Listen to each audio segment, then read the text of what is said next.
this is the second episode of the Spotlight series that we started. And this one we're kind of in celebration of International Women's Day, which was a couple of weeks ago, and Women's History Month, which we're still in.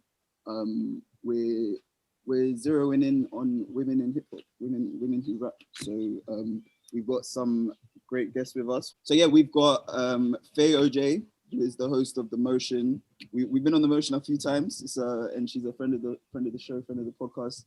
She actually hosted that event we did a couple years back now. So Faye, how you doing? I'm all right. I'm good, thanks. I can't believe, what was that? That was in 2019, right? Yeah, back in the 2019. It's been a while. Crazy when we could have events. It's been a while. Yeah, back when we could meet up in person. I miss it. Yeah, I'm good. I'm not in Ghana, but you know. And we've got Tochi with us. She's a music journalist. Yeah, I'm Tochi, music journal. I've written for Clash, Vice, Guap, BuzzFeed, New Wave, yeah, and then my own Medium blog sometimes. And yeah, I'm glad to be here again. I'm also not in Ghana, but as you can see with my background, I'm trying to get involved with the ambiance. Yeah. I'm trying to have my own. So yeah, man, glad to be here, guys. Thank you guys. For I still don't know how to do the background on Zoom. I'm ready to work this out. How do you do it? Your age is showing. Yeah, it's true. I'm getting old. But I'm just like, this background's so plain. I need to. I don't actually know how you do it once you started, but if you see you go on like the video thing, but mine just doesn't work. As in, I just always fuse into the background, so I just have to leave it out. Oh, okay, I can see it. You press video and then virtual background in it. Okay. All right, I might try this in the background. But yeah, glad to have you guys on. Glad to be here. So as I said, we're gonna be focusing on women in hip hop, and basically how we're gonna structure the convo is there's an article which some people in the chat have some issues with actually, but an article that my sister's friend Desola wrote a couple years back now, which was kind of split up the women in hip hop and into different subgenres of female rap in 2019. And I feel like most of those subgenres that she kind of identified are still relevant in 2021. But yeah, you guys had some issues with it. So I mean, firstly, shout out Desola for writing the article. I think I get what you were doing, like showing that female rap is bigger than just female rap and there's all these categories. But I think that as soon as you start categorizing people, there's just always going to be issues because you can never really like perfectly categorize anything. I think that's why people have issues with like music categories in general. But as a UK girl, I just felt a bit it was just like, you know, you have all these what did you have, like trap rap, like all these different things like governed by genre, and then you just had UK rap, UK female rap with Lady Leisha, and then I don't know who else was in there. I don't know, let's just say Steph London. So I feel like within UK rap there are loads of different female artists, so you could have just put them in the different categories. That was just like one thing that kind of stood out to me. But yeah, shout out to you for the article. Like, yeah, shining light on female music is always going to be a good thing. Yeah, I mean, I hear what you're saying about the whole, like, it's not actually necessary to split it up into subcategories and things, but I think it was more in response to obviously you hear kind of criticism, people say, oh, women only rap about the same thing, or there can only be one, like you kind of see it play out where it's like it's almost as if you can only have one successful female rapper at a time, which isn't true. So she was basically kind of like trying to highlight that even though there are women in rap, like they're in different lanes and things like that. So I get what she was trying to do, but I do hear what you mean. Like once you start subcategories and things like that, then it's like a slippery slope, and then you end up. Yeah, I even think that's just like within the same article, you kind of did what you didn't want people to do, because I think she said at some point, Cardi and Nicki don't make the same music.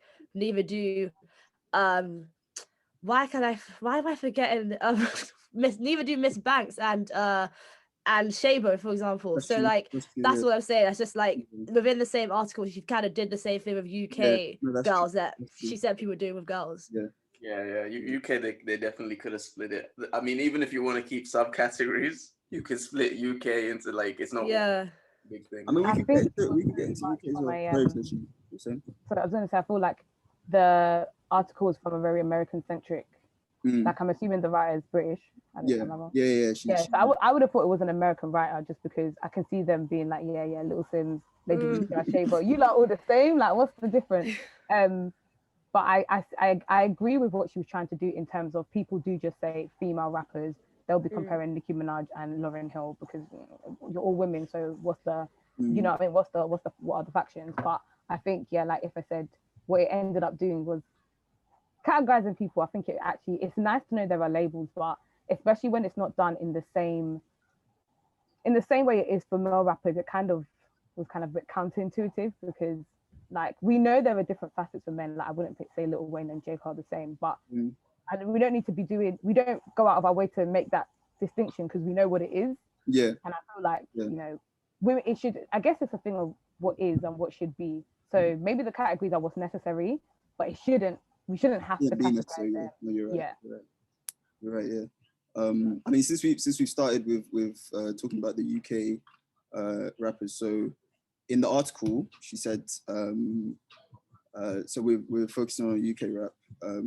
In general, they're more lyrical and hard-hitting than their American peers, with grime, bashment, Afrobeat, and dancehall influences.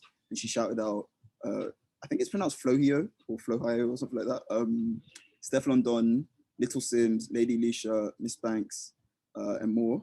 Obviously, since then, a lot more artists have come through as well. You mentioned Shabo earlier. There's IBD as well. Like there's loads of different styles. So I guess with the UK rap, we can. I mean, who's popping right now? I see IBD a lot, and Shabo. Those two kind of stand out to me. From T Zandos as well. Yeah. Trilly Rue Banks. There's a lot of drill. I think Annie's really good. Really good. Annie, yeah. And I think she's been able to maintain. She's been able to maintain people's interest in her, even past Peng Black Girls and the whole discourse around the remix. I think the fact that she's been able to kind of keep that going is testament to her talent, but also testament to her team. She's obviously being backed in a way that because a lot of people have come and we don't, you know, they're making good music and we don't know. Like Ray Black, she's been out here for time. Like she's been doing her thing. She doesn't make bad songs, but I don't know what the team is doing or like. I don't even like know. She makes songs and I'm like, pardon? I don't know if I'd blame the team with Ray Black. I mean, the team could probably be doing more, but I just feel like it's. I mean, it's kind of what we're discussing. Like, there's deeper issues in the industry that goes beyond that. Like a reason why. I mean, it's kind of like what happened with the Peng Black Girls remix. Everybody was sort of saying like, "Oh, you put Georgia on it," and then there was I think it was like a TikTok. Mia Brave was taken off. And the Mia Brave was taken off, and then there was a TikTok or something where it only showed Georgia's part of the song, and people were saying like, obviously people were saying that this is colorism and things like that, and the people were like, oh no, it's just because Georgia's the bigger artist, she's going to get more views, blah blah blah. But then I think you need to unpack like why is it that she'll get more views just because she like the colorism kind of plays into that as well, and it's a reason. My face is saying because like I was having this conversation with myself in the mirror today. Just in case depending on what you're listening to this on, I'm a dark-skinned Black girl. Before anyone wants to say that, you know, I have internalized colorism or whatever. Love my skin, like. Okay, I think that colorism will always play a factor. So yes, Georgia Smith would probably have got to success quicker than she did if she was Black. The same thing that if she was dark-skinned Black, same thing that Beyonce's dad was saying, right? Like Beyonce is the lighter girl in the group, so it would have had an influence on her track her success. But what you can't do is then take away, you know, Beyonce's natural ability. Like, she's as a talented singer. If she was dark, would she have got it? We don't know. We can say based on evidence that probably not, but we don't know. But I was thinking about the Grammys this year, right? And how personally, like, I guess it's a personal thing. I would say that I would peg Doja Cat over Meg if we're talking about best new artist, just because of what she's done, like as an artist, stylistically, etc.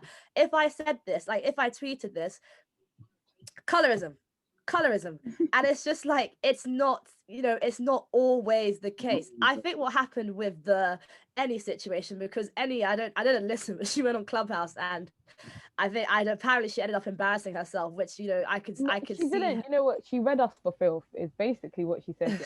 She said it was like Christmas Eve, and she was like, first of all, why are you guys debating this on Christmas Eve? Like, don't you have friends? And we were all like, ah! Yeah, fam. Yeah, like, oh, you know what? Yeah, you don't have to spend the whole day with your family like that. Everyone's feeling a bit defensive about that. But she was basically saying that she knew the remix was coming way before it came. So for us, it seemed like a quick, it all just come together right now based on the fact that the song's blowing up. But I think the song had been planned from a while, because she's on George's label, I believe, or she shares the same agent or something. So that was already in the works. And I think what she was saying is that she is not in a position, and neither is anyone, to tell Georgia Smith that her experience in what she deems to be Black is not her truth. Yeah.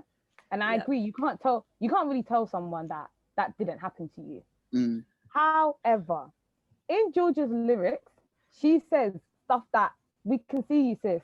That couldn't have been, that's not, it doesn't make sense. Like, it was like she was speaking on our behalf rather than speaking from experience, which, depending on how you look at it, that could be, you know, she's trying to help us get our issues on the map. I don't know. I don't need your help, Georgia.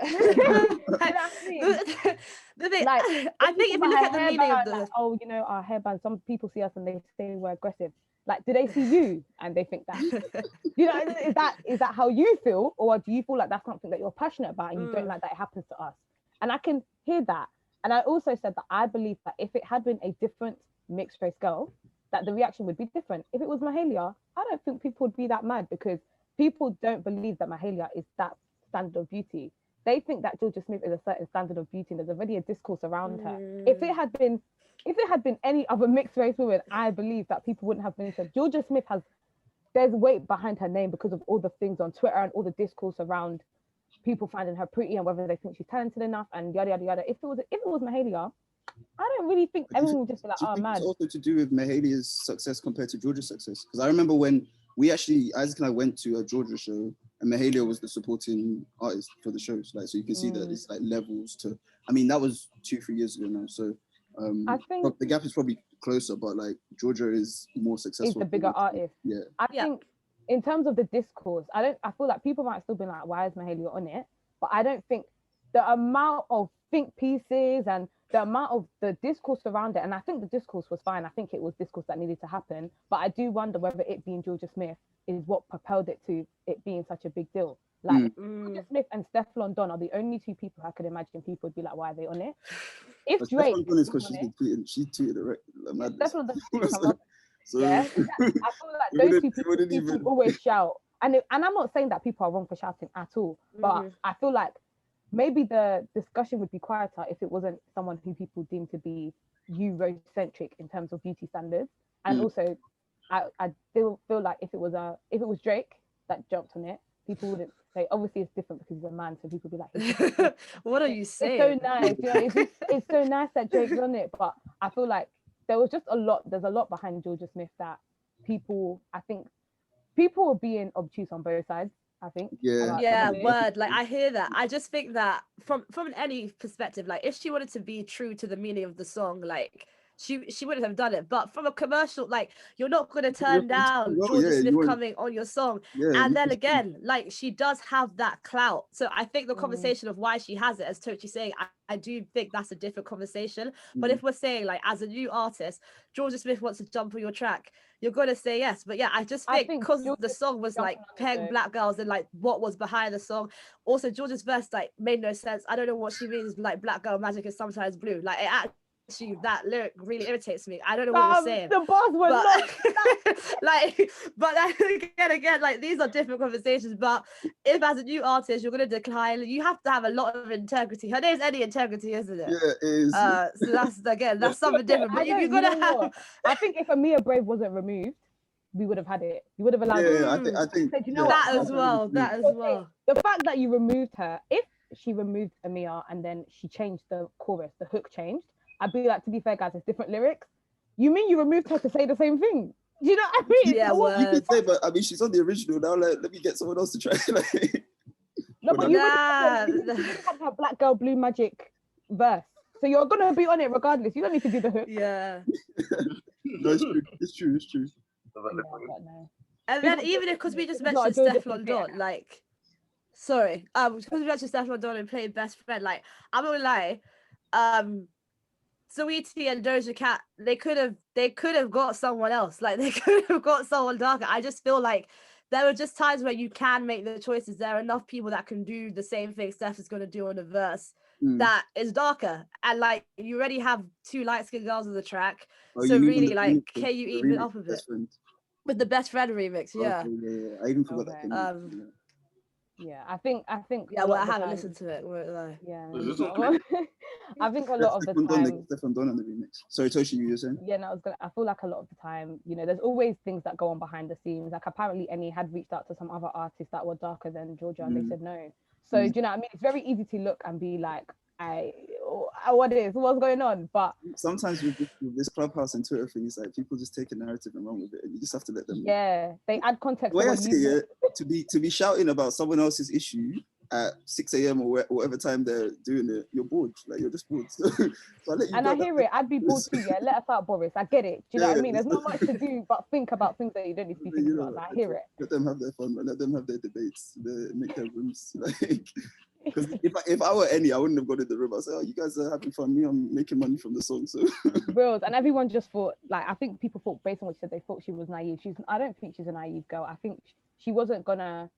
There's no point, even if in her head she's thinking, "No, that was a dumb move." It'd be very unintelligent, in my opinion, to go on Clubhouse after you've already made the decision and not stand in your truth. You better stand in it. You've gone with it now. Yeah, no. You better go in and be like, "You're wrong." If you're wrong, girl, you have to go in, even if you have to lie. Go in and start lying, because you made that. You're wrong. Exactly. So you reach out to everybody, man. And that's exactly what she did. She said, "You need to get a life." She said, first and foremost, why are you in here on Christmas Eve? She rattled us before she even made her point. No, big up Any, man. I like her a lot. Yeah, I mean, she recently did a Jules Holland, right? Yeah, that song, she reminds me of early days Estelle so much. Like before American Boy, like, you know, talking about the issues, but like not in a way that sounds kind of whack. Like, you know, sometimes when songs are political, the lyrics are so good, but the flow is not good. I feel like Any does that well in terms of I'm listening and I'm not like, oh, that's such a good point, but this doesn't sound good. Yeah. Like, you know, Black Girl Magic is sometimes blue. That's but that's not but you know, it's not sure. But I feel like Any finds a really good balance between speaking about issues in a way that like actually sonically sounds good. Yeah. I hope that she. I mean, she's got something dropping soon, right? I think she said like an EP or something. Am I confused? Yeah, I think so. So yeah, I'll be looking out for that. And I think she's an example of artists that kind of took advantage of the fact 2020 obviously was a terrible year and for the industry, and a lot of the bigger artists held back on music and things like that because they waiting until they can tour it, festivals and things like that. And a lot of like smaller or up and coming artists took advantage of that, and I think she's one that did that really well. Because I hadn't really heard of her before last year, to be honest. So. She's really new. She was working in like Barclays like at the beginning of last year. Like she's really fresh to it. So. Yeah. Should we jump into? Should we play that song, the remix, and then we'll get into the Pan Black Girls remix? Oh, we don't want to play the remix. We can play the original. I mean, no, you can. Listen, don't let me come and colonize your show. If that's what you want to do, no, we'll do the original. You're right. I don't want a Clubhouse room started. Why did you? One thing I wanted to discuss was, and I kind of wanted to do it a little bit like the motion style, so put out a question and get people's take on it. So I put out the motion.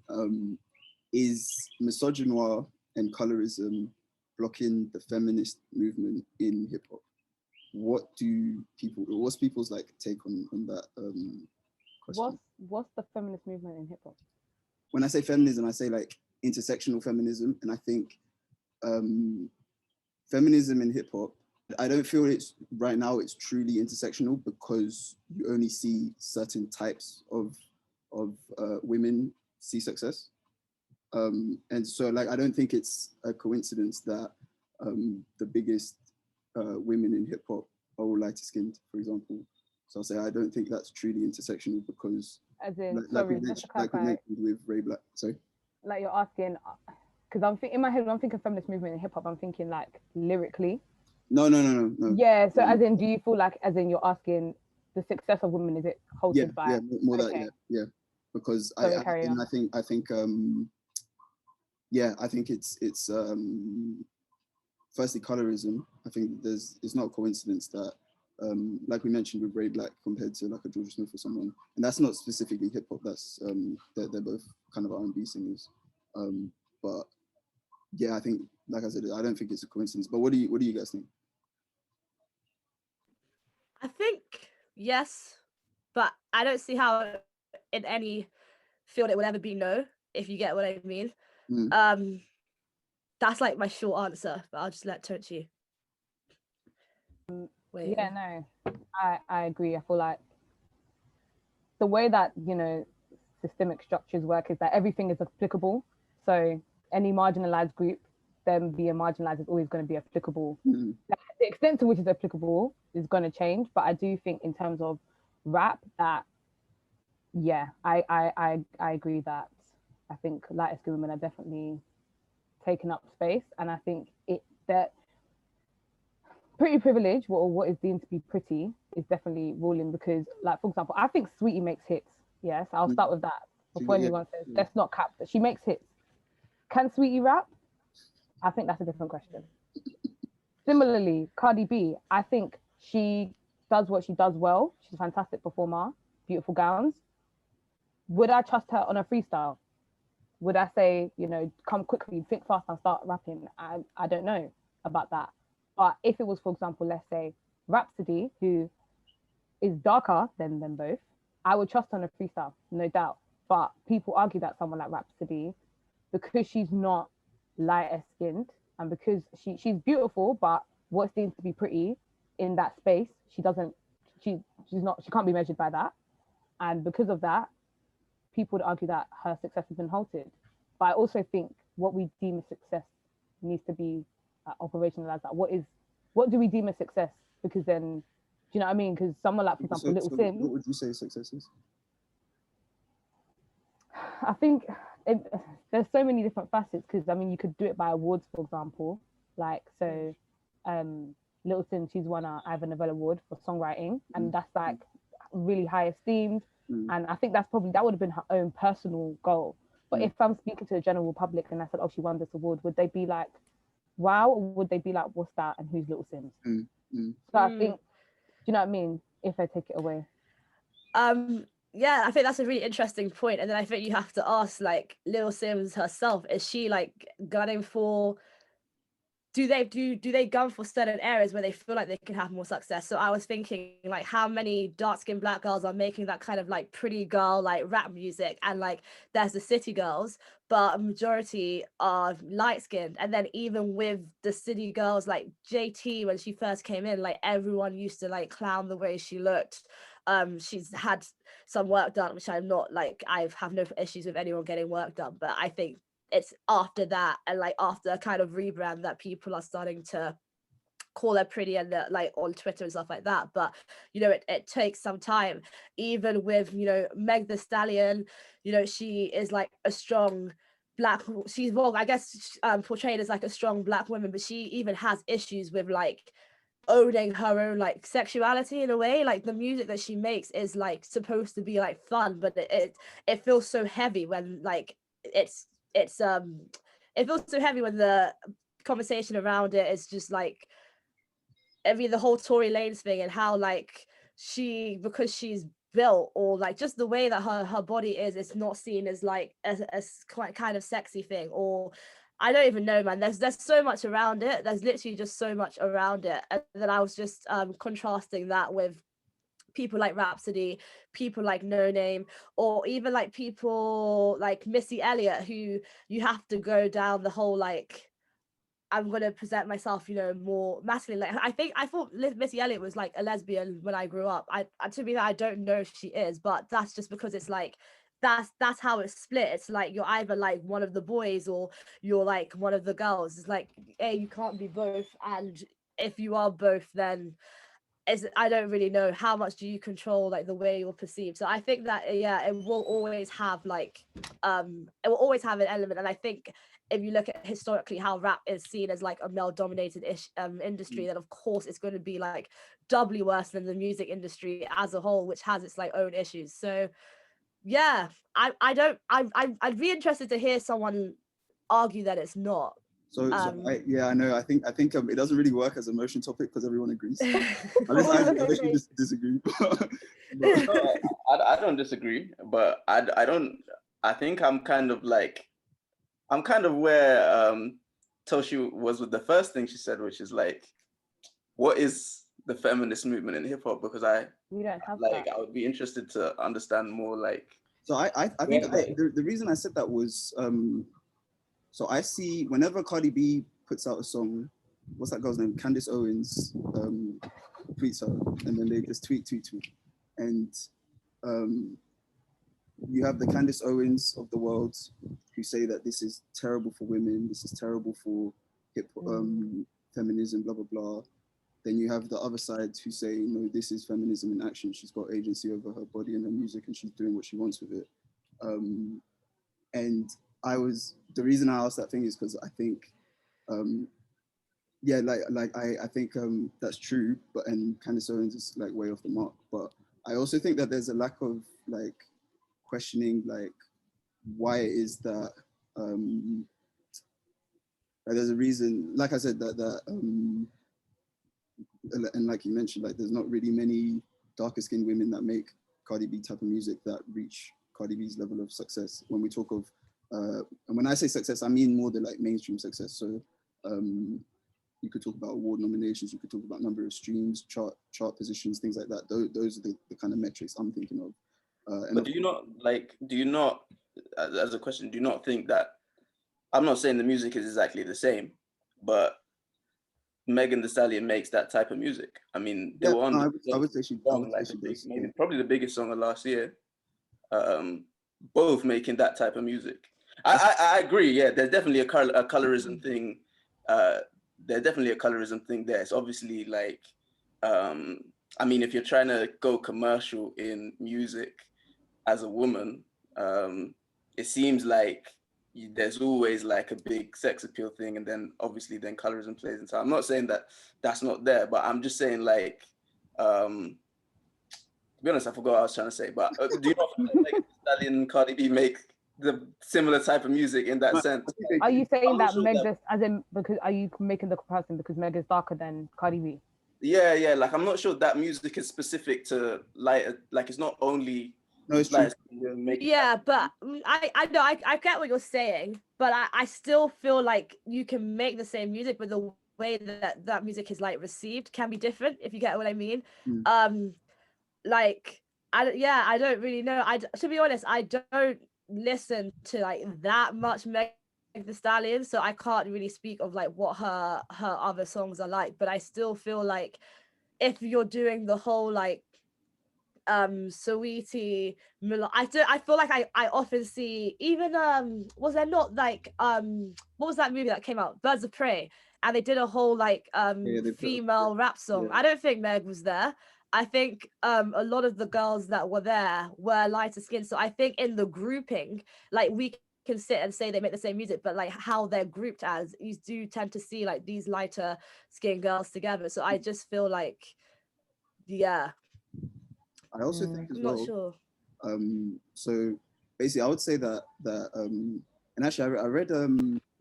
I started reading some Audre Lorde. I don't even know if that's how you pronounce it. I started reading some of that recently because, like I said, I've been out in Ghana, so I've just had time to myself. So I started reading something. She wrote an essay about Tina Turner and how Tina Turner's career went and how her relationship with Ike Turner, and then how basically how she was very sexualized as an artist, and she seemed to sort of like resist against that for a little bit and then embrace it and kind of turn herself into turn that into like her image. And it's like there's a reason why at the start of her career when she didn't want to do it and they were kind of pushing it on her, there's a reason why they were trying to make her into some sort of like hypersexualized caricature of a woman. And I think that needs unpacking as well, because I always think like when I see that, I'm like, me as a consumer, how do I not feed into that? So it's like, for me, it's like I need to shout equally as loud about a No Name as I would about a Cardi B, or equally as loud about a, I mean, like rather than sort of continuing to feed into that kind of, I guess, like I said, kind of like hypersexualized caricature of what a woman, of what a Black woman is. Because I feel like that is specific to Black women, because I feel like for white women, like if you take like an Iggy Azalea or like a Bad Baby, they like copy that and whatever and they're praised for it.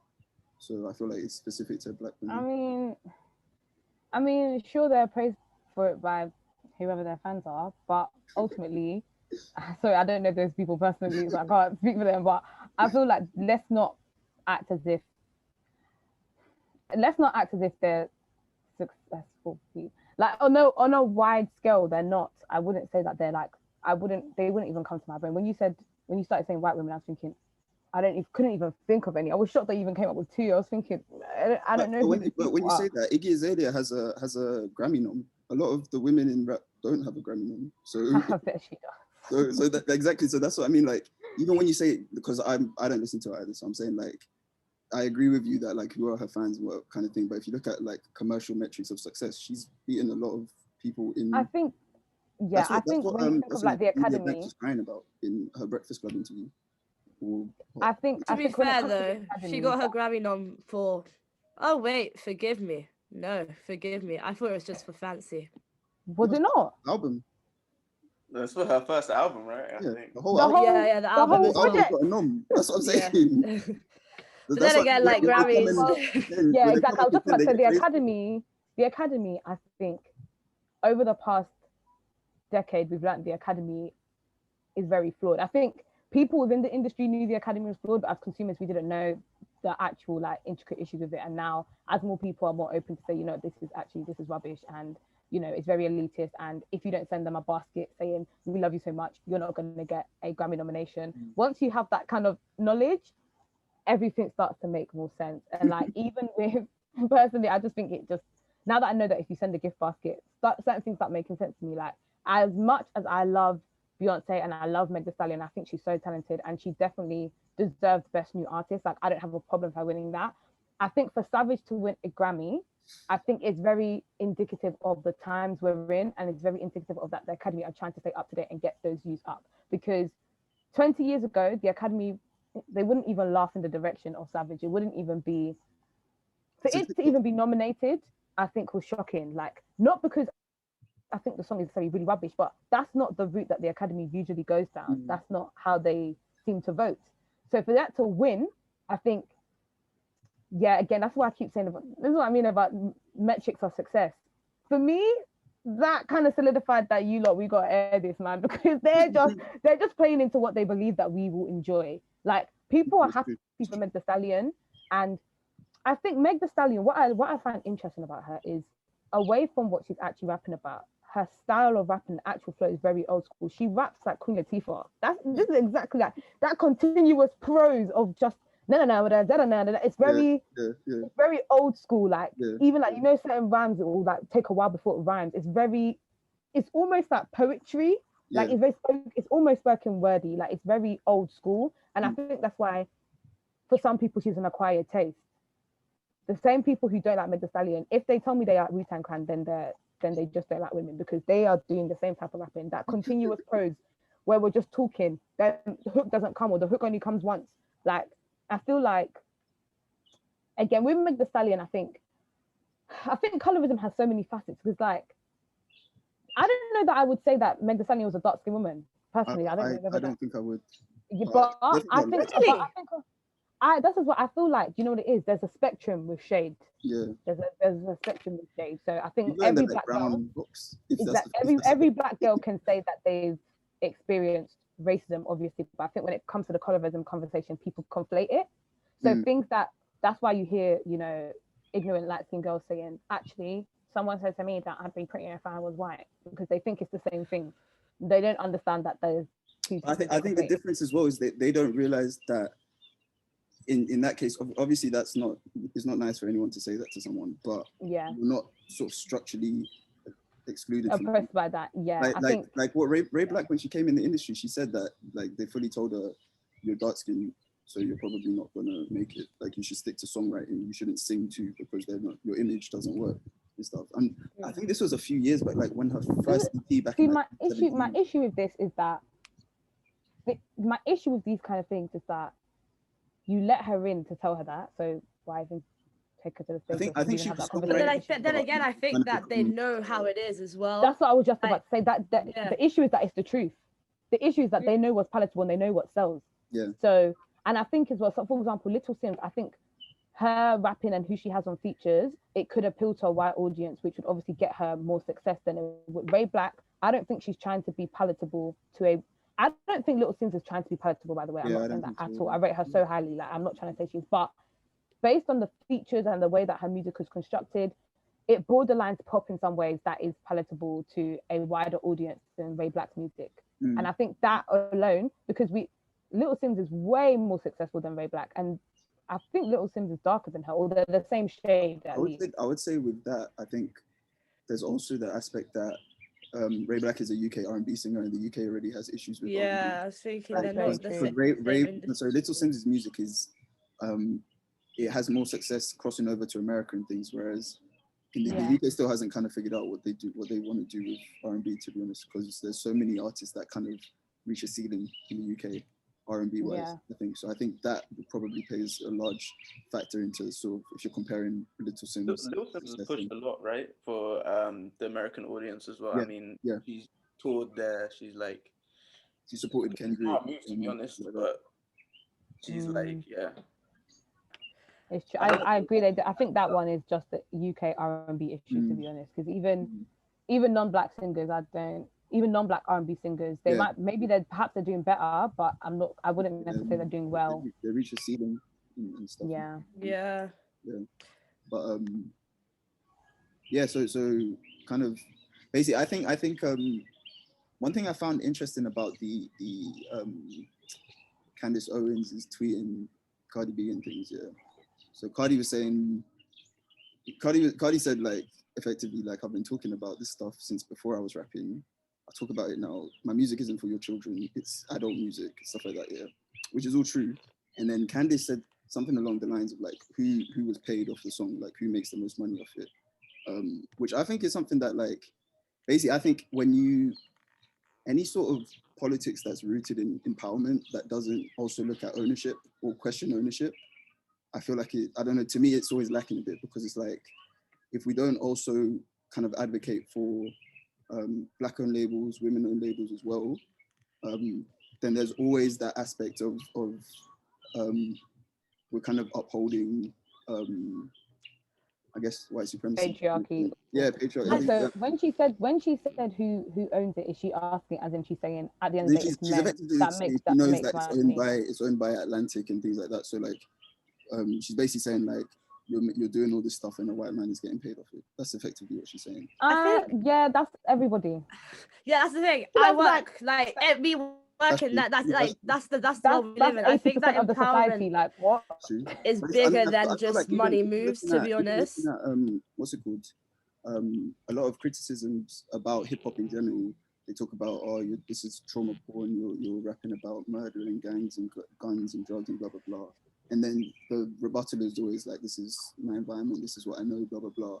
But I think, like, basically, I find that argument, I always find lacking, because I'm like, regardless of that is true, and regardless of that fact, basically, if you don't own the music, or we're not advocating for black-owned labels and things like that, then there's always going to be that aspect of you're getting paid for continuing to play into Black trauma, and it's not on your own terms because you're not the one that is benefiting the most from it, I guess. I feel like Sorry. I feel like people are picking and choosing a bit, and it's a bit like you can't really win either way. Like at the end of the day, if we focus on like this women thing, then I think we need to just look bigger than who is getting paid, because even if you look at Chloe from Chloe and Halle and how, you know, she did that,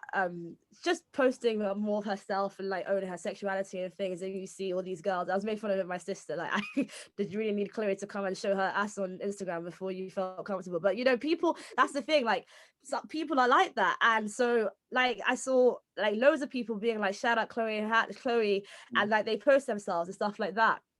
And so I think you can definitely see a change in more women being comfortable, like owning their sexuality. So those things have like cultural capital. So like you can be like, so similarly, if we go to the rap side, you can say, oh yeah, like, you know, you're rapping about your experience, you're perpetuating the stereotype and it doesn't benefit you. But your experience is your experience. Like you can't really change that. And then similarly, you can't change who benefits from a label. So I think that the conversation of having black owned things it's a bit different, and also I also think that is a bit of an overrated conversation as well, because I think that if we look at, and you know, we had a similar conversation, if you look at the people like Jay-Z, Diddy, I think I'm beginning to just feel less and less like, not that I was ever attached to them, to be honest, but just even like more so less attached. I think that people like to throw around community and like, and they do it. They literally are fueled off this like belief, and it's also like it's almost like a Black American dream. Like you can get through the drugs, and you know you can make it and make your own but it's actually not that different. So at the end of the day, if you're not independent, then someone else will always Even benefit. if you are independent, and this is what I was just about to say, yeah, regardless of, let's say, right, heady one, drill music is one of the most like controversial genres we have at the moment. People are always trying to censor it, and I've written on just before like how I just think it's, the argument about it being your truth is important in terms of talking about why it shouldn't be censored, in my opinion. That is where the truth argument comes in. Whether you think it's perpetuating yada yada, that's another argument. And whether you think drill music should be existent is another argument. To censor it, you can't tell me you're not going to censor my experience. That in that context, I understand it. But ultimately, if anyone decides today that he's going to make gospel, he still doesn't have ownership of it. So who cares whether he's making I'm going to kill you music or I love Jesus music? It's still not him. He still doesn't own unless he owns his masters, it doesn't matter either way. So I think the argument about ownership, very little people, even the biggest artists, they don't own their masters. They don't own nothing. Isn't that, you might as well make what you like, because you know, ultimately that kind of plays into the argument I was making, that that's something that we should be advocating for, and it's something that 100%. It's something that's 100%. ignored because we're always focusing on things like censorship and stuff and things like that. Like basically, I feel like the focus is always on, is this empowering? Is this not? Is this censorship? Is this not? Was this your experience? Was this not?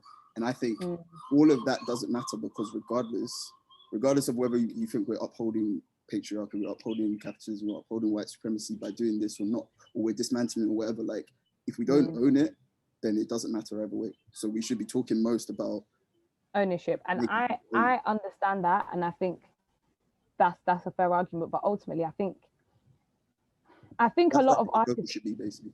Yeah, I feel like a lot of artists, they're not trying to dismantle white supremacy. I'm not trying to do that. I'm trying to make my tune with P. Diddy on the interludes and go. I'm not trying to, do you know what I mean, dismantle the patriarchal white supremacist structure we live in. A lot of people aren't trying to do that. And I think with people like Candace Owens, she probably doesn't even think that herself. She just wants to criticize. She just wants to show that she's on the opposing notion. And ultimately, she's trying to get she's just trying to get her views up. And I think I don't know when it comes to the dismantling of white supremacy, representation, whether good or bad, doesn't do anything to dismantle it. I don't think that means that representation is unimportant, but it's a different argument. I like to see myself on TV. I like to look and be like, oh, that person, it feels like me. But ultimately, that doesn't do anything to dismantle white supremacy. Doesn't. So I feel like the argument of that again, if they're all separate different things. Capitalism, if you're really about, you know, undermining capitalism, you want to be working in a socialist or communist construct, then first and foremost, my friend, you need to get off of flipping Def Jam records, because that's not the place to do that. You know, that's not what they're here to do. And if you go into that trying to do that, then you've already failed, because that's not what they're here to do. And even now, we don't really have independent artists who are fully independent. Like AJ Tracy, he's known as one of the like most successful independent artists, but he works with record labels to do this and that, and these independence isn't what it was before. Someone owns your something. A record label owns your something. Even Dave, someone owns his something. So I feel like we're in a place now where it's actually more people speak about owning your masters. So I like to think more people go in doing it, knowing like people like Taylor Swift, someone as massive as her has to beg for her masters. Then we know that's a problem because she's massive. So I think more people are going in doing that. But ultimately, I think when people are trying to make it, they don't care. They're not going into ethics. You know what I mean? This is not philosophy. They're not reading on. They're not the Lord. You know what I mean? They're not reading bell hooks in their spare time and thinking I'm gonna go in and I'm gonna. You know what I mean? Like, they don't really care about that. They're trying to get out, and I hear it. Like, you know what I mean?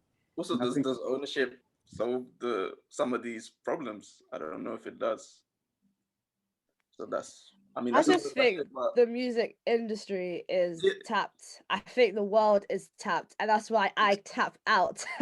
Sorry. Yeah, like, you are proud of yourself, no? Literally, I tap out of so many of like these conversations these days. Like, like Cardi B, even if she doesn't own all her things, she's still richer than me. Like right now, like I mean, that's a very selfish take. So I'm just like, women, do your thing. Like the world is messed up. Like just do your thing as much as possible. I hear that. Like that's just where I am, because I'm tired. I'm tired. I think the lockdown's been too long, man. I tapped out in November, so I don't know how you guys are still doing it, man. Every day is a new. Listen, the listeners need to drink every time Andy mentions that he's in Ghana or anything related. Listen, he says personally.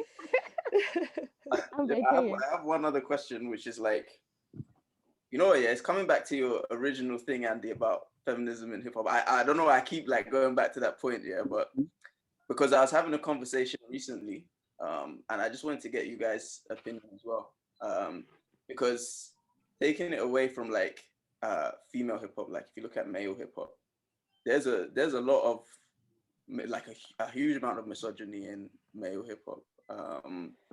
And like, I was having a conversation recently and I was like, to be honest, I don't know how much of it I can really listen to. Defend. Like, I understand that like, not everyone is like some of it might be situational and etc. But there's a lot of misogyny in male hip hop, and like, I don't know, I just wanted to get you guys' view on it. Like, what do you think about that? Like, how do you feel? Like, are we moving forward? Should we boycott artists that are like extremely? I've got a funny story about that. So, I know I said I wasn't going to mention I'm in Ghana, but I'm going to do it one more time. This is the last time. So I've been spending a lot of time with my dad, and my dad loves to talk politics. And like a lot of West Africans, my dad is a little bit of a Trump apologist. And obviously, if he were on Twitter, he would be getting flamed. But I think when you actually speak to people here, you understand why a lot of them kind of not sympathize, but basically a lot of them don't hate Trump the way the rest of the world or the rest of the world on Twitter seems to hate Trump. Because when you compare kind of what America has done under Obama and things like that to Africa, it's no different. But anyway, so he was like, hip hop's your favorite genre, right? I said, yeah. He said, you that was so disgusted when that video of Trump, who was a celebrity at the time, back in whatever said, grab him by the pussy.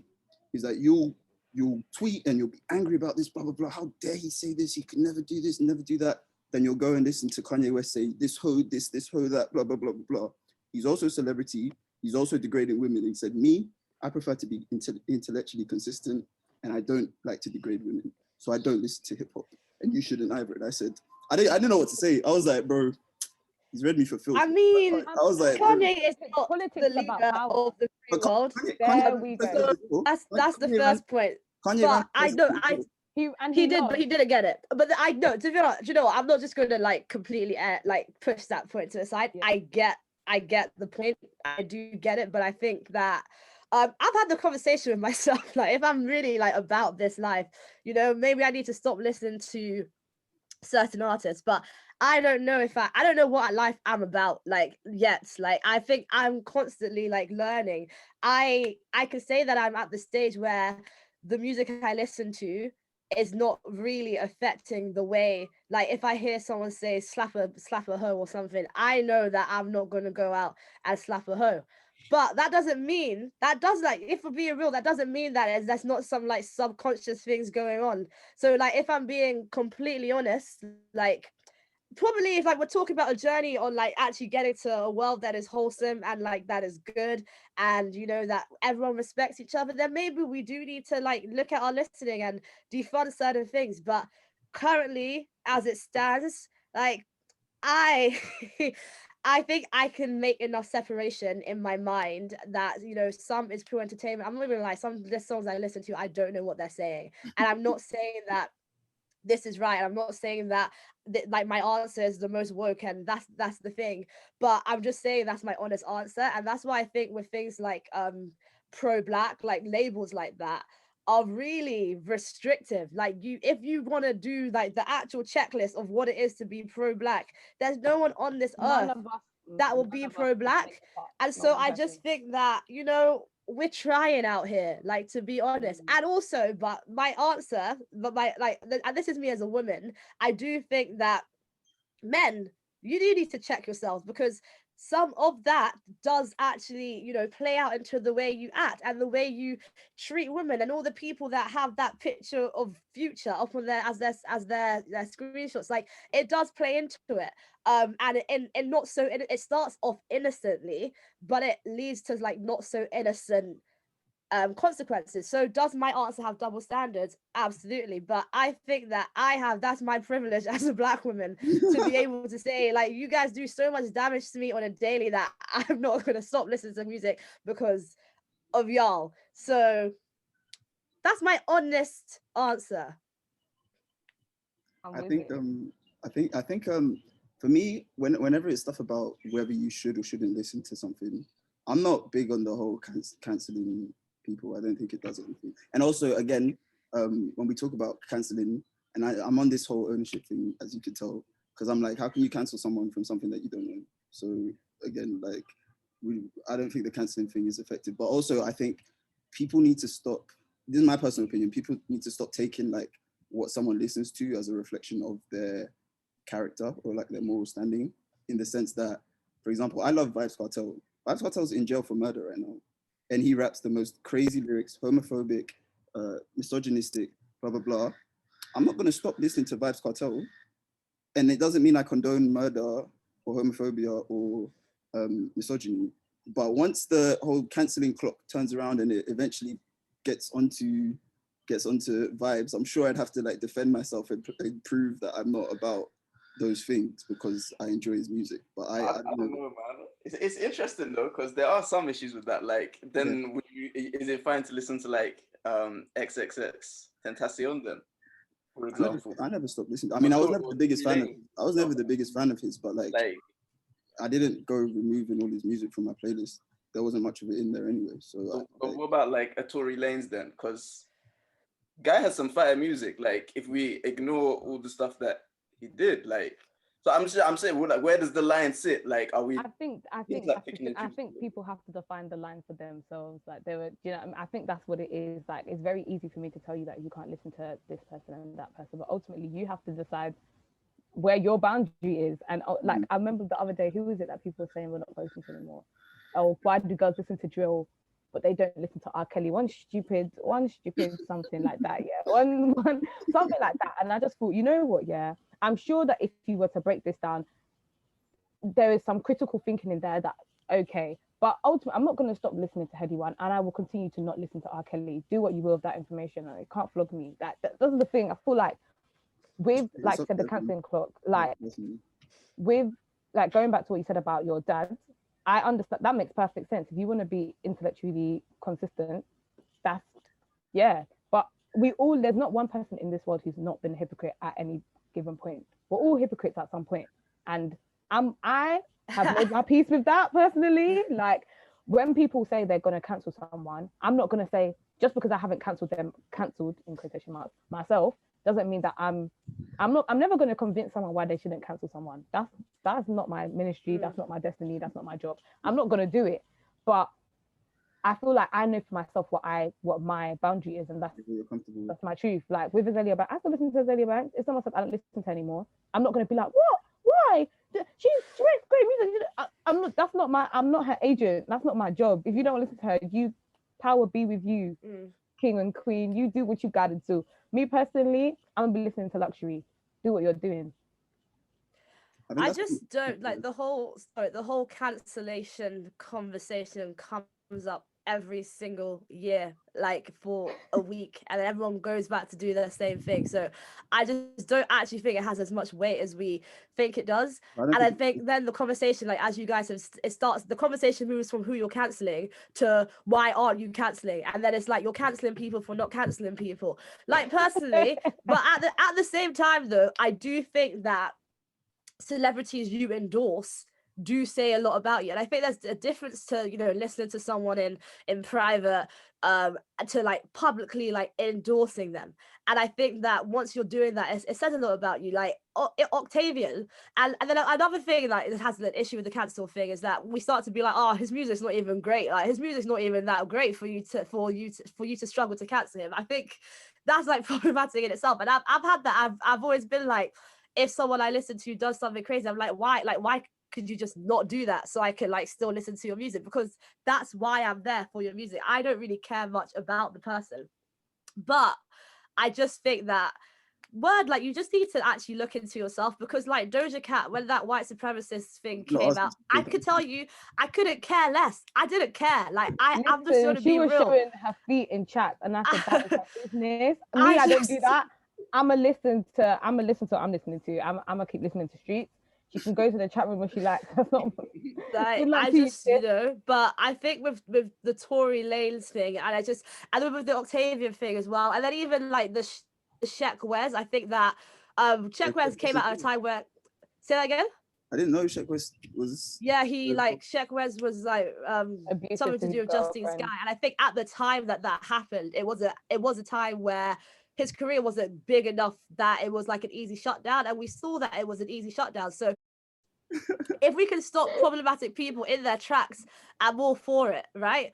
But if it's the case of, like, as you said, the cancellation clock, and it's like we've all been listening to Vibes Cartel, and then suddenly there's no one left to cancel, so we go to Vibes Cartel. Like, that like sounds ridiculous. But like, yeah, if there's problematic people on the rise, then we can do our thing to like halt that. And I think that's the same with Octavian. That's the same with like with the Tory situation as well. There are different.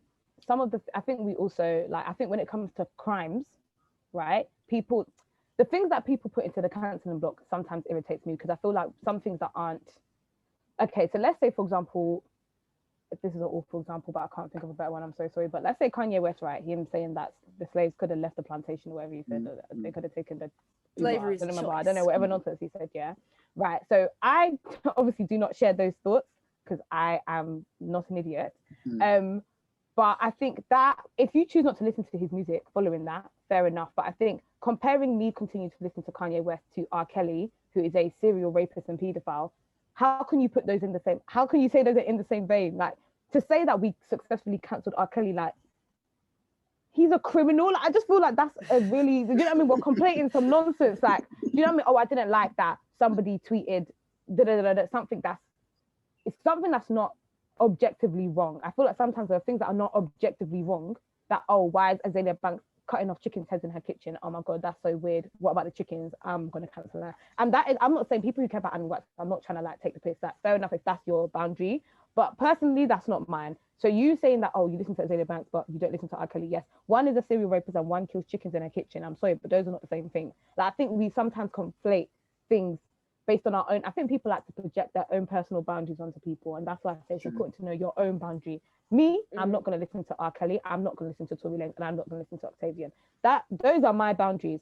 I will, however, listen to Kanye West and Azalea Banks. Some people might say that's problematic, and that may be true, but that is not my business.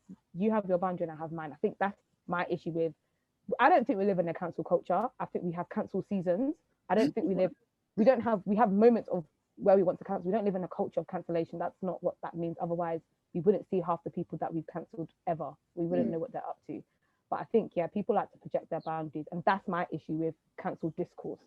That, why are you telling me I will listen to, and you do what you're doing, and we'll be going where we're going. And I agree with Ife on endorsing people. Like, I'm not going to go out of my way to tell you that Azalea Banks is the best thing. We should all kill our chickens. I'm not going to do that. But I think, yeah, like, as long as you're not endorsing people who are, actively causing harm, that the music thing is another conversation. But I think the endorsement is very important. I thought that was a very good point. Yeah. But so my initial thing was less about cancellation, more about I just... definitely think men should ask themselves the question, because I think that there are like subconscious things going on in terms of like male attitudes to women that we're seeing come up. Please everyone know that I bent my fingers. Quotation marks are happening. Quotation marks. We're seeing it come up now, as we do when like something drastic happens and everyone realizes things that they have known. Anyway, that in itself is another conversation. I think that men, I think it's interesting either that question came up to you, and I don't think it came up by accident. I think that in terms of just attitudes to women, there are a lot of things that are normalized, and the music you listen to factors away into that. The movies you watch, the shows you watch, the books you read, like everything factors into like your subconscious and conscious attitudes towards women. And if the music you listen to is having a role in that, then maybe you need to take a fast from it. Like, that's the thing. Like, maybe take a fast from it and come back. But yeah. When you asked the question, Isaac, did you have anybody in mind who you feel like it's actually kind of mad that we still listen to them, given that they're just so outwardly and explicitly misogynistic? Because I feel like in my head, and I'm not saying that it doesn't exist anymore, because it obviously does, like, that's not disputable, but I couldn't think of someone that, while I was listening to her lyrics, like a recent song, maybe the past 5 years, and this was so overtly misogynist. Actually, guys, I take it back. Wow, scratch the record. Not so much rap, but I think R&B definitely has undertones of hating women. Now that it just came back to me. Okay, cool. To answer your question, I didn't have anyone specific in mind though. It's just like more general. I can think of some people, but I didn't have anyone specific in mind when Can you remind me? Because I feel like my brain's gone blank. I haven't got anyone in my head at all. Recently or just all time? What was the question? Not recently. About who's like someone who's quite overtly misogynistic in their rap. Snoop Dogg? Oh, what, recent, as in current? Yeah, like in the past, yeah, recently. Triple X, Tentacion, before he passed. Oh damn, I didn't listen to him. I couldn't. To be fair, I still feel like even people like Drake, like just standard people, I don't think they're. I mean, even Drake did Nice for What, that was nice, but like still, like even if we're talking about attitudes towards women, I wouldn't say they're like saints. No, yeah, but I think that not at all. I would say none of the attitudes are not misogynistic. Yeah, we're talking overt, but yeah, if we're talking about like just misogynistic attitudes towards women, I don't think there's any that aren't. That's something like J. Cole. J. Cole's pretty bad. That J. Cole came to my mind. I was thinking that's that thing we do with rap. I feel like we stay in the realm of thinking rap is misogynistic, but I have so many R&B people in my head right now. Like I couldn't think of. Yeah, I feel like Miguel, Sir's been on a roll. I mean, I love the guy, but like his music is like, if you listen to lyrics, it's a bit mad. Like it is very misogynistic, and I think sometimes we go down the rap route because it's easy and it's traditional to say that hip hop and rap is. Brent Fires, he's crazy. He's really bad. Like I saw like what happened. Like I saw something came up like, oh, I think the end of last year it was like, oh, your Spotify Wrapped still has Brent Fayez on it. I was like, what the hell is wrong with Brent Fayez? What's he done? His lyrics are really misogynistic, like quite overtly, I would say. He has that one where he says, if you break up with me, I don't want you to be happy. I can't remember the exact lyric. He's like, his lyrics are all like, fuck that, I don't want you to find happiness with someone else, but he puts some riffs on it and everything, and it sounds. Yes, you know what I mean. He puts some harmonies in. You're just like, oh, you get what he's saying. I like Brent Fayez. Most recent EP, riddled with it. Every line, just a madness. I'm not, like I said, me personally, I'm the one who's affected by it, but you guys need to question your love for Brent Fayez. Why is that? You guys unpack that within yourselves. As a woman, I'm gonna do what I'm doing. Do you know what I mean? I realized that the combo kind of moved away from what we initially started with. which was to talk about the different subcategories, even though we've said that those can be somewhat problematic. But yeah, so I just want to big up the different artists that she highlighted in her article. First off, she had the classic MCs. So those are mostly East Coast MCs whose style is reminiscent of the creators of the genre. They mix pure bars with hooks about flexing and old school beats. Their album and feature focused, and rappers include Nicki Minaj, Cash Doll, Young M.A, Dreezy, and Lay Kelly 47, who I personally haven't actually listened to. Then there's the Trap Queens, who are heavily influenced by the current reigning Atlanta trap sound. Their money, drug, and sex-ridden music is strip club and car speaker ready. They're mixtape and single focused, and their rappers include Cardi B, Meg Thee Stallion, City Girls, Saweetie, Dream Doll, and Melly. Then there's Cloud Trap, who is music which is auto-tuned, full of ad-libs, and heavily relies on production. SoundCloud rappers mainly for whom lyricism is less important. So rappers like Asian Doll and Tommy Genesis. Then there's the poetic lyricists. They have dense lyrics which require careful listening, less intense production than their peers in other modern subgenres, critical favorites and their album focused. And those rappers include No Name, Rhapsody, Tink, Janelle Monáe, and Ocean. We already spoke about UK rap. Then there's also the experimentalists. So they're characterized by eccentric personas and hands-on production. They're technically very proficient, switching between various flows. Rappers like Princess Nokia, Tierra Whack, Azealia Banks, and Rico Nasty. And there's the OGs. So those are still active legends from the 90s and 2000s who paved the way for the current wave to have autonomy over their careers. So they're strong lyricists who have collaborated with all the goats of hip hop. So that's the Missy Elliott's, the Lauryn Hills, Foxy Brown, Lil Kim, Eve, Remy Ma, and there's probably more. And she also included guilty pleasures, who are problematic favorites. So those are rappers like Mulatto, Doja Cat, if she's still cancelled, I'm not sure. Light Skin Keisha. So basically rappers who might get cancelled for something. But yeah, so as you can see from all the different subgenres and the different rappers we spoke about, like there's a very diverse sound. So this sort of myth that you have to compare every rapper just because she's a woman will have you have you comparing a Cardi B to a Lauryn Hill, which is nonsense because they're not in the same lane, basically. Before we kind of wrap up and stuff, Tochi, you sent me earlier today. You sent me about a post about Megan Thee Stallion and Beyonce because they were the first women to win the best rap performance. I thought that was.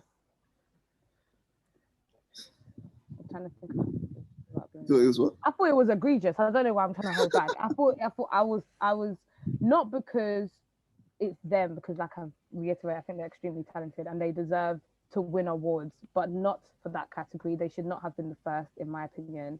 I don't think Beyonce is not a rapper, and I don't think she raps very well. So for her to win best rap performance when there were like her predecessors, do you know what I mean? We have Missy Elliott, do you know what I mean? It's just we had so many people that should have won.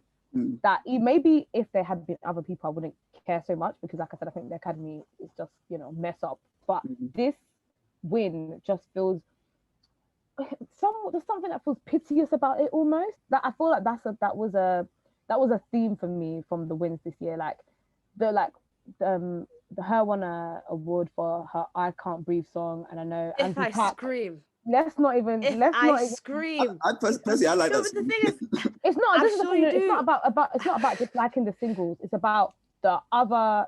I feel like a pity win. I feel like what award shows seem to be trying to do, in my opinion, is they want this moment of Black Lives Matter to be well documented. So they're making all these certain songs win because it's like we want to remember. We want to keep this moment in stone, so this moment has a legacy. Which is why, as much as I love "Lockdown" by Andy Pack, whether I think that compared to the other songs of genres that should have won an award, I'm not sure. And I think, sorry to go back to the rap performance, yeah, I think that even Beyonce and Meg Thee Stallion were probably shocked. Of course, they're never going to come out and be like, yeah, we don't know why we won, it shouldn't have been us. But ultimately, I don't think the song is lyrically great, and I don't think it was supposed to be. I don't think they went in hoping for it to win awards. It was meant to be fun. It was something to do. Like, I don't think it was meant to win an award. Like, just that win showed me, one, that Academy is just nonsense, because the fact that that was the first time that women had won in that category is just ridiculous. And the fact it was that song just shows how out of touch they are. They don't know what we like. They don't know what interests us, because even someone who loved that song could not argue with truth in their heart that it deserved to win the award. There's no way. And I just felt like, I think, yeah, it was really indicative of how behind we are in terms of women in rap and awards, because, well, how can that be the first time that women have won? That's just a bit ridiculous. I think the cynical side of me like thinks they do it on purpose, like not even in a way that we're out of touch, in a way that we're going to make a mockery of it. Because like looking back, like as you said, the amount of Black women in rap, right? And it's like the first time you do it, like if you're thinking like strategically or just thinking at all, you're saying the first time we do it, it's got to be a moment, it's got to be like, you know, let's actually shine light of what's happening now. To give it to Beyonce and like Meg Stallion, that's another conversation, but Beyonce, who's generally not a rapper, that's who you're giving the first rap performance. Like, to me, it's like you're making a mockery out of it. Secondly, like Beyonce is my actual, like, she is my girl. Like, I forget I like her, but I generally am a Beyonce fan. This wasn't her year in music. I was actually shocked she was nominated at all, to be honest. As in, she had a quiet year. She like, and then when you look back at the fact that like something like Lemonade, who should have got all the Grammys, like didn't, and it's like, that's what I mean when I say it's a mockery. Like, you're just not making sense on so many levels. I think that the point you've made about Lemonade and important. Did she submit Lemonade at the time? I can't remember. Because remember they took Yeah, it it was. and everything. I think again, it's that thing of, because it wasn't available on all major streaming sites and it was a Tidal exclusive, I feel like she was penalized for it. Like, don't ever try to make something exclusive in your life. We will show you what will happen if you do it. Yeah, I think and so. I think that's why she makes the point on, what's the name of the album she has with that husband of hers? The Carters. The Carters. Yeah, that's it. Everything like, is love. That's it, that one. She even says like, I didn't care about the numbers, otherwise I would have put it on Spotify, which great point. But it shows that the Academy are it's so like, there are just so many levels to that specific. I thought there were a lot of questionable award wins, but I feel like that specific one, I was like, this is offensive. I'm offended by this. Like, I think it's wrong. I think Beyonce would have been shocked to know that she has now won the first. She looked shocked on stage. I'm not like, she didn't look that happy. I was actually thinking about her speech. She didn't look that happy. When Trevor Noah stopped to say, "Oh, she's won the most of any," what was it, most of any woman ever or something? Yeah, she ties now for the most ever Grammy Award wins. Yeah, so when Trevor Noah said that, she didn't look happy. She looked like, why now? Like, I think exactly. I think the Academy is on its way out. And when I say that, I don't mean next year or the year after, but I think it no longer holds prestige. Like, the fact that Savage can win an award, like, I don't think it's on the way out, because I think these artists pretend that they don't care, but they really do.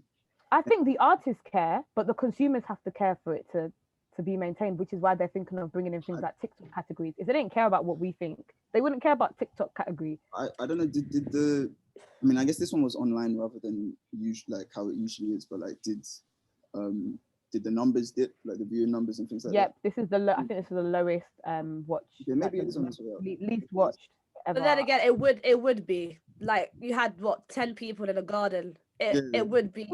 The reason I say, because I personally, I've been about this whole let's get them out of here. Same with so many things that I'm like, let's just get it out of here. Let's just disengage. 100%. And it'll go away.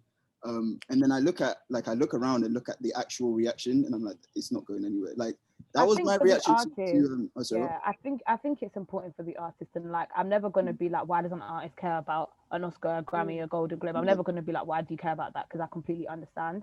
But I think in terms of I asked them. In deeming, it doesn't mean, I think in terms of the consumer, I feel like the prestige for me, but not only just because I think we've been exposed to more of the insides of the music industry, but as I've got older, I've just been like, the people I like are never even in this. Like, they're never even involved like that. Do you know what I mean? Like, people like... I'm saying we need to get them out. Yeah. It's the same with like, that was my reaction to the whole Harry and Meghan thing. That was my overwhelming reaction. Was that what? To Harry and Meghan's interview. I was like, I thought we were all on the same page that the royal family and the monarchy's out of here, but you guys have been talking about this for 2 weeks. So then I was like, nah, it's not going anywhere because we care too much. I think the monarchy will remain, but I think the prestige Grammys. again, same thing. The prestige is gone. I think once the Queen dies, they'll bring in Chris big Jenner. up the Queen. I Met Police. I'm not trying to. This is not me saying I'm gonna do anything to her. Just saying in life she will die because she's a human being. When she dies eventually one day, not purposely by anybody, when she dies, I think the Queen is very much, she's a figurehead that people love, but her son, that Prince Charles, Prince William, people don't care. So once she dies, it's the end of an era, and they might be there. I don't think we're gonna become a republic, but I don't think people are gonna. I think you'll be surprised. I think that a lot of what we're saying is obviously going off of like people in our circles and what we see on like our timeline and stuff like that. But like that's literally that's why people get shocked at the political outcome every year. That's why people got shocked at Brexit. You will honestly just be surprised. And that's another thing I think about with the Grammys, because I did go back and like look at the best rap songs. I was having this debate with my sister. She was saying, to be fair, like the category wasn't that great, and I went back and I looked at who had won, and it was Thrift Shop, it was by Kendrick Lamar, I think Hotline Bling, and I was like, to be honest, these songs that amazing. So I was like, to be honest, like maybe they've just always been like that. And I also think, like, you know, the year that like Beck won, like maybe we are the ones missing something. Like, who knows? Maybe I think Beck winning, I feel like I wouldn't, even with that whole thing with Beck winning, I didn't think that was a problem per se, just because I didn't listen to it. So I can't be, maybe that album was it, you know what I mean? Maybe it was the Knees of the Bees. Maybe we just missed it. I can't say that it's crap just because I like, was it Kanye West he was up against? No? Yeah. No, it was Beyonce. I don't know if it was Beyonce, but Kanye like did the fake get up. Kanye got on the stage and did all of that. Yeah. Wait, no, wasn't that Taylor Swift? No, he did the fake. Kanye like got up, and then Jake and Izzy and Beyonce were like, ah, and then he sat back down with his like white laugh. Yeah. And then afterwards, he was like, "Oh no, I know I shouldn't have done it." Yeah, no, I think for artists, I understand why being shunned hurts, and like for artists, I think it's a different conversation. But as a consumer, me personally, like I get excited when K Tronada won. I was so happy. Like I was so happy it got recognition. But for the artists, when artists I like win, I'm like, this is good. I'm happy for them because I know they want this. When artists that I like don't get nominated, I'm like, this shows that the Academy's crap. So I'm happy for the artists when they win it, but I know that it's not, for me personally, it's not my measurement of success. I also feel like even as consumers, what we think is like worthy of a Grammy is like decreasing as well. Because if we look at like the Oscars and think about how long it took Leonardo to like get his Oscar, and then like Megan's not even been there for that long. Like I love Chloe and Halle. Like you can look at my Instagram for 1 second and see that. You can look at my Twitter for 0.01 seconds and see that. But I wasn't thinking that they should get a Grammy. Like Ungodly Hour was a fantastic album, but I still think that before you needed to like put in like a little bit of work. It wasn't just like you had a good year and it was like Grammy worthy. It was like you had a good year and like you've got the nom, and like next year we want to see a win. But I think that, I guess because they are giving it to, in some categories, doing nonsense, it makes people think, oh, then like, of course this person should get a Grammy. But I think before it was something you need to work towards. It wasn't just like, yeah, exactly. I think, to be fair, I do think with Chloe and Halle, I do think they deserved at least the nomination. I think they got nominated 3 times. Yeah, I think the nomination makes sense. Maybe not. I wouldn't have minded if they win. It would make sense to me because I feel like their team put in so much work, and I feel like those are the things the Grammy does care about. So I think that's what a lot of people are going off. Well, back in the day, that's what used to matter, how much, the marketing behind it, whether they got the press and whether, we don't. And I think social media has definitely increased. Like the Academy, I don't think they cared when social media was on the come up because who did. But I think now they do take like discourse and what we're saying into consideration. So yeah, I think there are a lot of things that go into it, but ultimately it's still an elitist institution like the rest of them. So if you were dismissing it, it's not going to be me that's on the other side telling you, no, I'm going to be here, unpacking with you. Yeah, no, I agree. Yeah, like to be honest, I don't think it's, even if they are on their way out, I don't think it's anytime soon. So we might as well just like be happy with the ones that win. With the ones that we like, yeah. The ones that we like, be happy when they win, and just wait until it eventually dies out if it does. Yeah. But yeah, so I want to thank you guys for coming on, and like it's been a really interesting discussion.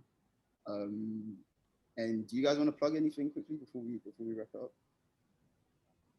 Nothing going on. Follow me in it. Follow me. I'll be writing at Tochi Charles. Good luck spelling all that because I ain't gonna spell it out. So hopefully my name is somewhere. I'll put it in the description. Don't worry. Yeah, I always plug myself really badly because I just don't really care. I listen if you want to listen. Like the motion underscore on Instagram, fe.oj on Instagram. You should be able to get an idea from that. But the motion is a great podcast. Like it's the best I've listened to be honest. Aside from this, of course. Completely unbiased. Yeah, I definitely listen to that. And we've been on it. We've all been on the motion. So like we wouldn't go on it if it was crap. No, we've all been on it. It's true, and it is a great podcast. And she said she doesn't care, but to be honest, she's been doing bits for someone that doesn't care. Oh no, I care about the motion. I just don't care about the whole, because like I mean, realistically, you've just listened to this, right? You're probably gonna go and like get some food. You're not gonna like click right after. So that's what I mean by like, yeah. If you want to listen, the motion is a nice digestible 30 minutes. Like you really you could queue it up. But no, I do care about the motion. Don't get it twisted. That thing like takes away my whole life. So don't care about it. But yeah, listen to it. Then listen to the motion. It's on Spotify, Apple Music, all of them basically. But yeah, just follow the Instagram. You should get an idea from that at the motion underscore.